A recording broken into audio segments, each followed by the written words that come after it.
Lesson 10, How to Train Your Dragon by Crescenda Cowell. Chapter 4, How to Train Your Dragon.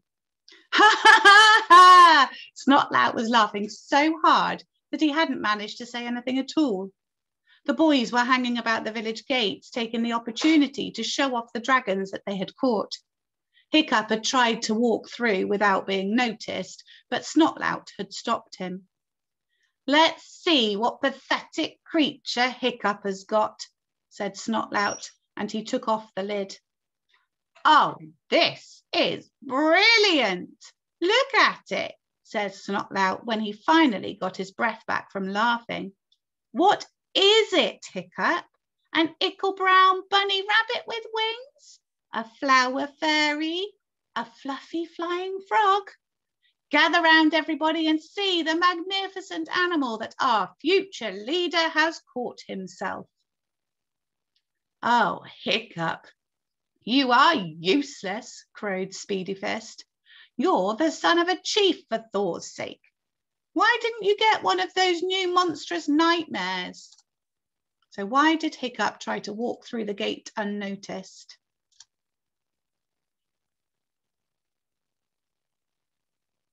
That have 4-foot wood wingspan and extra extendable claws. They're really mean killers, they are. I have one, grinned Snotlout, gesturing to the terrifying-looking flame-red animal fast asleep in his basket. I think I shall call her Fireworm. What are you going to call yours, Hiccup? Sweetums, Sugarlips, Babyface? Hiccup's dragon took this particular moment to give a huge yawn, opening his tiny mouth wide to reveal a flickering forked tongue, very pink gums, and absolutely no teeth at all. Snotlout laughed so hard, Dog's Breath had to hold him upright. Toothless, cried Snotlout. Hiccup has found himself the only toothless dragon in the uncivilized world. This is too good. Hiccup the useless and his dragon toothless. Fishlegs leapt to Hiccup's defense. Well, you are not allowed that monstrous nightmare that you've got there, Snot-faced Snotlout. Only the son of a chief is allowed a monstrous nightmare. So what shock did the boys have when Hiccup's dragon opened its mouth to yawn? And why does Snotlout suggest Sugarlips and Babyface as a name for the dragon? That fireworm dragon is Hiccup's by right. Snotlout's eyes narrowed. He grabbed Fishlegs' arm and twisted it viciously behind his back. Nobody's listening to you, you plankton-hearted, fish-legged disaster area, sneered Snotlout. Thanks to you and your snivelling, sneezing disability, that whole military operation was nearly a total disaster. When I'm chief of this tribe, the first thing I'm going to do is to boot anybody with a pathetic allergy like yours straight out into exile. You're not fit to be a hooligan. Fishlegs went very white in the face, but he still managed to gasp out, but you are not going to be chief of this tribe. Hiccup is going to be chief of this tribe. Snotlout dropped Fishlegs' arm and advanced menacingly on Hiccup.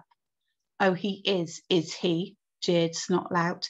So I'm not allowed that monstrous nightmare, am I? Our future leader is keeping very quiet about it, isn't he? Come on, Hiccup, I'm stealing your inheritance. What are you going to do about it then, eh? What does the word viciously mean? Snotlout is a bully. True or false? And try and give me a reason. And what does the phrase white in the face suggest about how Fishlegs is feeling? The boys all looked solemn. Snotlout really had broken an ancient Viking rule. Hiccup should challenge you for the dragon, said Fishlegs slowly, and everybody swiveled round to look expectantly at Hiccup.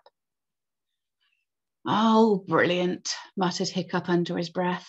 Thank you, fish legs. My day just gets better and better. Snotlout was a great brute of a boy who didn't really need dog's breath help when it came to bashing people up. He wore specially constructed bronze-tipped sandals in order to cause maximum damage when kicking people. Hiccup tried to stay out of his way as much as he possibly could, but he couldn't ignore this insult to his status now Fishlegs had helpfully pointed it out, without looking like a coward in front of the other boys. And if you got known as a coward in the hooligan tribe, you might as well go the whole hog and wear a pale pink jerkin, take up playing the harp, and change your name to Ermintrude. I challenge you, Snotflace Snotnout, for the dragon fireworm who is mine by right, said Hiccup, trying to hide his reluctance by speaking as loudly and formally as he could. What does Hiccup mean by my day just gets better and better? Why is it important that Hiccup challenges Snotlout? What might have happened if he hadn't challenged him? Well done, Year 3. Absolutely fantastic job. Okay, well done for reading all of that together. And I hope that we see some really detailed answers.